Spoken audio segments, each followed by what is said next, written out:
Print, electronics, media সকল সাংবাদিকবৃন্দ, আসসালামু আলাইকুম। আশা করছি আপনারা সবাই ভালো আছেন।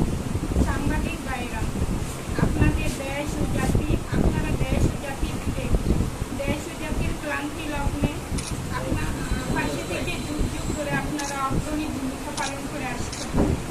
আপনাদের লেখনীর মাধ্যমে সত্য প্রতিষ্ঠিত হয়েছে।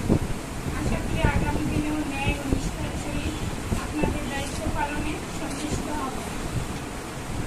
উপস্থিত সাংবাদিক ভাইয়েরা, আপনারা নিশ্চয়ই অবগত আছেন গত 15 মে 2024 এটিএন বাংলা ইউটিউব চ্যানেলের শিক্ষক মোহাম্মদ মিজানুর রহমানের বিরুদ্ধে আপত্তিকর একটি সংবাদ প্রচার হয়েছে, যা ইতিমধ্যে সামাজিক যোগাযোগ মাধ্যম ফেসবুকে ভাইরাল হয়েছে।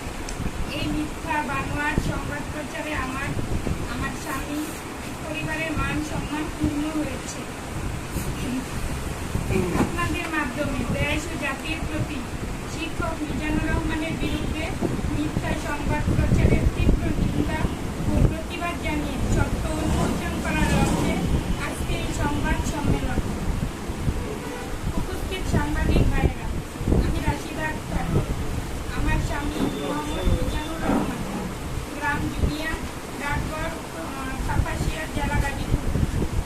আমি সরকারি প্রাথমিক বিদ্যালয়ে একজন শিক্ষিকা। আজ আমি আপনাদের সামনে হাজির হয়েছি আমার স্বামীর বিরুদ্ধে মিথ্যা ও বানোয়ার সংবাদ প্রচারের প্রতিবাদে।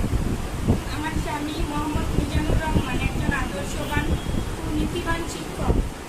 তিনি নীতি ও নৈতিকতার সাথে 20 বছর ধরে সুনামের সহিত কাপাসিয়ায় শিক্ষকতা করে আসছেন।